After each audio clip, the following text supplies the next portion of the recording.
कुछ घटनाएं शोर शराबे के बिना घटित होती हैं, वे चुपचाप घटित होती हैं और फिर दुनिया उनके इर्द गिर्द रीअरेंज हो जाती है। 1 मार्च 2026 को ईरान उस शख्स के बिना जागा जिसने लगभग 4 दशकों तक उसके पावर स्ट्रक्चर को परिभाषित किया था। जी हां, अयतुल्ला अली खामेनेई का निधन हो गया है। 37 वर्षों तक इस्लामी गणराज्य के शीर्ष पर कोई भी कार्य उनकी स्वीकृति के बिना नहीं हुआ। Wars bye proxy, nuclear negotiations, economic survival under sanctions, Israel और अमेरिका की प्रतिरोध, यह सब एक ही दफ्तर से होकर गुजरता था और अब वह दफ्तर खाली है। आगे क्या होगा, यह समझने के लिए हमें एक पल के लिए पीछे मुड़कर देखना होगा। जब खामेनेई ने 1989 में सत्ता संभाली तब ईरान इराक के साथ एक भीषण युद्ध से उबर रहा था। देश बुरी तरह थका हुआ था, क्रांति अभी नई नई थी और व्यवस्था नाजुक थी। समय के साथ उन्होंने एक महत्वपूर्ण कार्य किया। उन्होंने आइडियोलॉजी को सिक्योरिटी के साथ जोड़ा, एक क्रांतिकारी रक्षक बल को मजबूत किया, साथ ही सत्ता का केंद्रीकरण किया।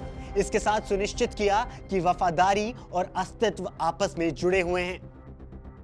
खामेनेई का बनाया ढांचा विरोध प्रदर्शनों, अलगाव, इंटरनेशनल प्रेशर के बावजूद कायम रहा, इसलिए उनकी अनुपस्थिति महज प्रतीकात्मक नहीं है। इसने सावधानी से इस बैलेंस पिरामिड को अस्थिर कर दिया है। अब बड़ा सवाल पैदा होता है कि अब आगे क्या होगा। रूल बुक कहती है कि इसके लिए कॉन्स्टिट्यूशनल प्रोसेस है। कागज पर विशेषज्ञों की सभा अगले सर्वोच्च नेता का चुनाव करती है, लेकिन कागजी प्रक्रियाएं एक चीज हैं और पावर रियलिटीज एक अलग चीज हैं। गार्जियन काउंसिल अब असरदार है।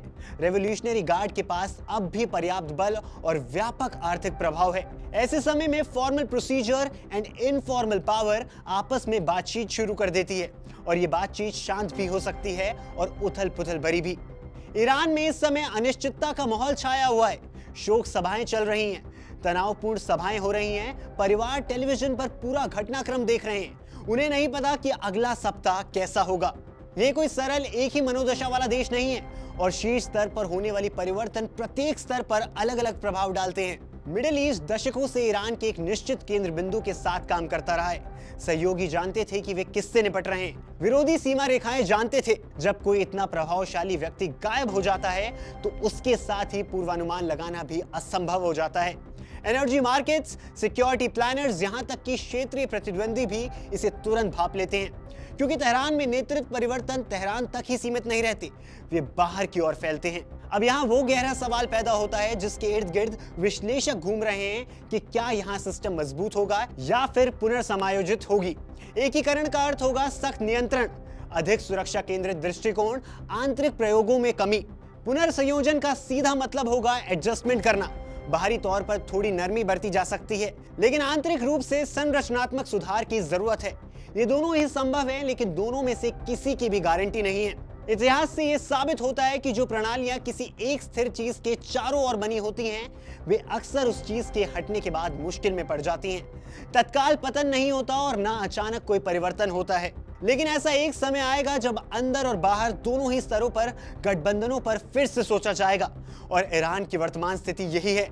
इसे आज की सुर्खियों के हिसाब से परिभाषित नहीं किया जा सकता, इसे आने वाले हफ्तों में होने वाली घटनाओं से परिभाषित किया जाएगा। कौन आगे आता है, कौन पीछे हटता है और अंततः निरंतरता की कहानी को कौन आकार देता है। अली खामेनेई का युग समाप्त हो चुका है, यह एक सच्चाई है, लेकिन इसकी जगह कौन लेगा यह अभी स्पष्ट नहीं है। और जियोपॉलिटिक्स में अनिश्चितता अक्सर निश्चितता से कहीं अधिक शक्तिशाली होती है।